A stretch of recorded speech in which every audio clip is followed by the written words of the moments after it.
amandla ngoba wanqoba thina mphakathi yazonda ngoba wanqoba thina.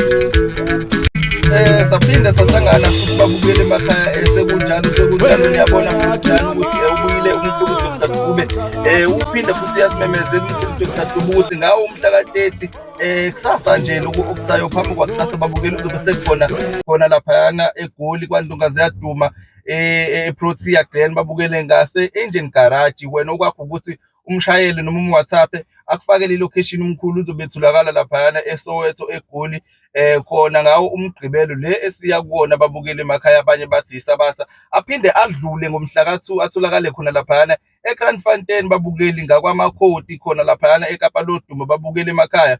Ningaphuthelwa-ke nize futhi ngobuningi benu nize futhi nigcwalise izihlalo zamkhulu ibhentshi leli ajwayele ukuthi anibeke kulona. Namhlanje-ke babukele emakhaya niyabona futhi ukuthi umkhulu ubuyile khona okunye futhi asiphathele kona okushubisa futhi umgatsha babukele emakhaya. Ake simbingelele simamukele futhi naye asitshene ukuthi umkhulu yini asiphathele yona. Sabona mkhulu, sakubingelela unjani mkhulu? Yebo, sanibonani. Yebo mkhulu. Ninjani emakhaya? Hayi kuyaphila mkhulu, ninjani nina mkhulu? Siyaphila. Yebo. Hayi ngibikele ukuthi-ke ngomhla ka-30 hayi sekunjalo. Yebo. Umphakathi waseGoli namaphethelo. Yebo mkhulu. Ya. Ukuthi-ke mhla ka-2 eCape Town ngizobe ngikhona futhi. Yebo. Ngizofika noma ngabe ngafika ngo-10 kodwa ngizofika. Yebo. Yebo-ke. Hayi ngithi-ke manje ake siyixoxele nje lezinto eziningi ezenzekayo eziba yinkinga enkulu kubantu. Yebo. Kukhona lezi ndawana lena ukuthi kuthiwa umuntu hayi akasalapheki inkinga kuthiwa hayi kubi impela sokuhlule namakholwa akusaziyo ukuthi kwakade kwenze njani la. Yebo mkhulu. Kuhlulekele umthandazo kube simanga. Ya, iningi lento ezenzekayo. Abantu bayakwazi ukukushadisa nomuntu ongasekho. Yebo. Ngeke ngisho ukuthi sipoke kodwa nje nomuntu nje ongasekho. Yebo mkhulu. Bakushadisa nangendlela sikhona futhi indlela ziningi indlela zokwenza lezi zinto zokuthi abantu bayenze lento yenzeke ukuze ukuthi umuntu angalungelwa yilutho abe usathe ungalungi lutho. Yebo. Athi uthi uyashela angathandwa noma angathandwa kube khona umnakwabo nje othize nje ola eduze nje umnakwabo okucaca ukuthi hayi akafuni nje ukuthi wena uthandwe, uyakuphazamisa. Mhlawumbe uthi uyajabula nentombi yakho awukwazi ukujabula, intombi mase iyaphuma ihambe ikhishwa ilo mnakwenu oshadiswe naye. Yebo. Mhlawumbe ngizokwazi ukuyichaza, mhlawumbe nani nizokwazi ukuyilalelisisa indaba ukuthi isho ukuthini, kodwa ngizozama ukuthi ngiyichaze ukuthi izinto zenzeka ngendlela ngithi zenzeka ngendlela eziningi nje ziningi ngempela. Ngizozama ukuthi ngiyichaze lezi ndlela kodwa ngizozama eyodwa kwamanje. Yebo mkhulu. Kuyenzeka-ke nje ukuthi emzini othize kuhlatshwe nje mhlambe umsebenzi wentombazane. Yebo. Ya, kwenza umsebenzi wentombazane ube mkhulu umsebenzi. Hayi bese kuthiwa hayi kuzothi lo ofika kuqala mayefika lana uyena somshadisa nale ntombazane yale khaya le eyenzelwa umsebenzi ngoba phela bathi kubalekile umuntu ashade noma kanjani ukuthi umuntu nje ashade wesifazane wesilisa nawe uyashada. Yebo mkhulu. Nakho-ke kwenza umsebenzi wendodakazi yale khaya kuyenziwa kuhle impela kuhle. Hawu mhlawumbe ekuseni kusa mhlawumbe wena uzovuka kakhulu uyinsizwa yakwabo nawe ujahe ukuyephuzela kuqala bengakaphuzi abanye ukuze uthole. Yebo. Hawu vele uvuke umbhemu ushone khona lapha kulo muzi lo kuhlatshwe khona. Yebo. Hawu uqhamuke lapha esangweni bathi batshele basho bekhuluma nje bebodwa bathi nangoke. Yebo. Nangoke umkhonyana. Batshela le ntombazane le kade awenzela umsebenzi bathi nangoke umkhonyana. Yebo umkhonyana. Nangoke umkhonyana wakho-ke ashangene lo mbhemu insizwa ingene ihlale lapha phansi abayibingelele nje kahle bathi hawu sabona mkhonyana Yebo mkhwenyana, sabona yebo mkhonyana ninjani mkhonyana hawu mkhonyana hawu mkhonyana ajabule naye cabanga ukuthi ungamukelwa kahle lekhaya. wazi wamukeleka kahle lekhaya kodwa ngabe kwenze njani nkosi yami jabule umkhonyana bamxhawulise bamnika izidlo-ke ezidlo gologo inyama adle kuthiwa hawu ngakho-ke umkhonyana siyabonga wafika umkhonyana hawu othi-ke mese esehamba futhi uzophathiswa inyama mesehamba aphathiswa inyama eningi inyama nezidlo kuthiwa-ke nihambe kahle mkhonyana. Yebo.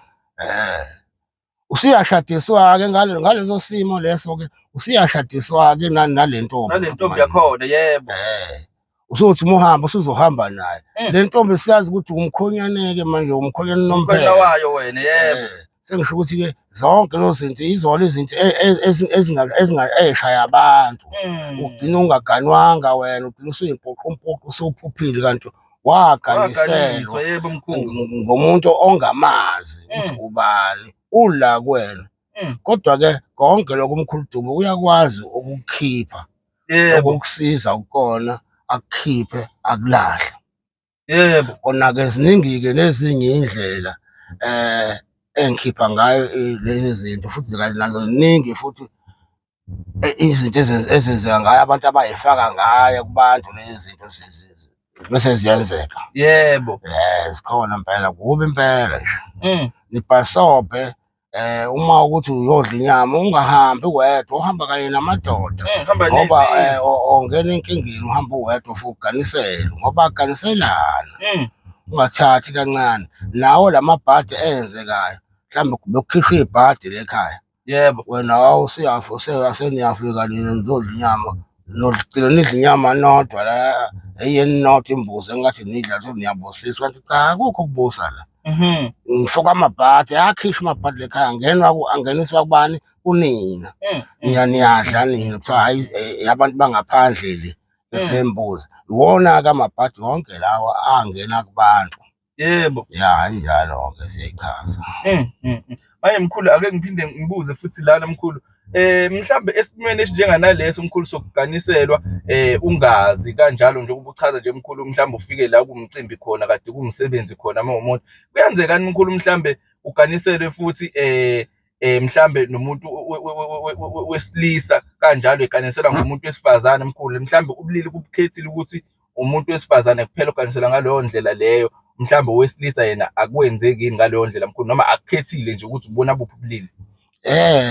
Nowesifazane. Yebo. Nawe uyaganiselwa naye uma kwashona owesilisa. Yebo. Wena ufike wena ungazi bakuganisele kodwa ngisho cha ziningi iy'ndlela abantu abenza lezi zinto ngazo uthi usuganiseleka wena yabo uthanda umuntu ongamazi akulandele futhi uzoqhamuka futhi ebusuku abe kanye nawe ocansini hhayi ukuthi akazoqhamuka. Ke leyo nto ngiyayilapha-ke uma ngiyilapha leyo nto leyo-ke ngokunika umuthi ugqume ngawo uhambe ugeze ngawo uphuze omunye kancane omunye suke siyawubethela-ke siwubeke lapha nalapha emakhoneni bese siyawushisa ngesipirithi ushe uthunqe hawu lapho-ke ngeke beyiphinde ibuye leyo nto.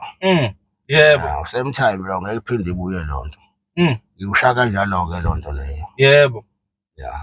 Ngiphinde ngibuze futhi mkhulu mhlambe mkhulu kumuntu-ke oseganiselwe-ke mkhulu-ke manjena-ke mhlambe waya-ke emzini womuntu lapha wafika waphuza ukhamba lakhe lesiZulu waphuza wadla ugologo wakhe wadla nenyama yakhe mkhulu wanje waganiselwa kwaphela mkhulu. Mhlambe iziphi-ke mkhulu iy'mpawu zokubona ukuthi cha lo mbhemu lo unenkinga lo mbhemu lona engathi iy'nto zakhe ayihlangani kahle ngazi ukuthi waganiselwa mesithi siyambheka iziphi iy'mpawu mkhulu esingayiqaphela kumuntu onjenganaloyo? Zikhona zona ngoba phela ukusuka lana ungabonakala ngokuthi amantombazane angawathandi uma kuyintombi yabona ingafuni ukuqoma. Yebo. Ikona-ke lokho kusho ukuthi izona iy'mpawu lezo. Mm. Noma athandwe, uma ethandiwe aliwe, nje akulungi nje lutho. Akulungi nje lutho, ayikho-ke into elunga ngoba nokusebenza futhi akukho nje into ebayinhle kuyena. Kuyena, yebo mkhulu. Usengaya kwahlolwa-ke ayifike ayithole-ke indaba kodwa lena nje hhayi akulungi lutho nje, ayikho-ke into yakho ecacayo. Ya. Okusho ukuthi mkhulu lento into efana nje nebulawo nje mkhulu straight. Sokuyilona phela ibulawo-ke iyona-ke leyona, sokuyilona-ke ibulawo Yebo. Ibulawo lelo sokubulawe nje bakuqedile. Yebo. Njengoba nje ngikade ngisho ukuthi ziningi-ke iy'ndlela yebo. zokuhamba nomoya ongasilo okulandelayo ngemuva Yebo. kwesipoki. Nasekhaya bayakwazi ukusifaka isipoki egcekeni lakho. Umndeni, yebo. Basifake esigcekeni lakho isipoki, basifake sihlale la ngaphakathi. Okay, Sibuse la sona izinto. Isona Mm. leso futhi engikwazi ukusikhipha leso sipoki esihleli la Ekhaya egcekeni. egcekeni, yebo. Esona izinto esinikeza yonke into Siyadla, siyona. senza yonke into ebhedayo. Isipoki leso. Silala Umoya nabantu, omubi. mkhulu. Senza yonke into, silala nabantu. Yabo le nto le sifana nje ncamashi, isona naso njengokufanayo nesilwane lesi ekuthiwa ushoti lokhu. Ushoti, utikolo shomkhulu. Okufushane umkhovu. Umkhovi, yebo. Nako kuyafana uma sekufakwe le gcekeni. Kuyona nje, Usebenza umsebenzi kuyona. engcolile. Imisebenzi engcolile nje. Emdaka nje, emibi nje. Yebo. Iyona-ke leyo. Ngoba mkhulu kancane lesibuyele emuva mkhulu, ngiyakhumbula ukuthi sisanda nakuba nosisi lana owayethe ulala nesilwane nawe eshadise nesilwane mkhulu. Entweni enjenganaleyo mkhulu ungasithatha usibekephi thina njengababukeli emakhaya, mhlawumbe ukuphi umehluko khona laphayana ekuthenini alalise nesilwane loya sisilwane nokushadiswa futhi nani nesipoki mkhulu? Ya, njengoba nje kusho nje ukuthi isipoki lesi. Abalaleli futhi bazi ukuthi isipoki. Yebo. Ukulapha isipoki ukodwa. Yebo. Ukulapha ishushu lemfoshane ukodwa. Yebo mkhulu. Akufani lezi zinto lezi. Akufani, zihlukene kabili. Yebo. Ya. Ayike ngenxa yesikhathi mkhulu-ke manjena ngiyacabanga ukuthi nababukeli sebeyizwile indaba bayizwa kahle baqonda nanomehluko ukuthi ukuphi phakathi kokushadiswa nesilwane nokushadiswa nesipoki. Babukele okweni ukuthi ni-like niphinde ni-subscribe. Umkhulu uyabuya futhi nenye ividiyo.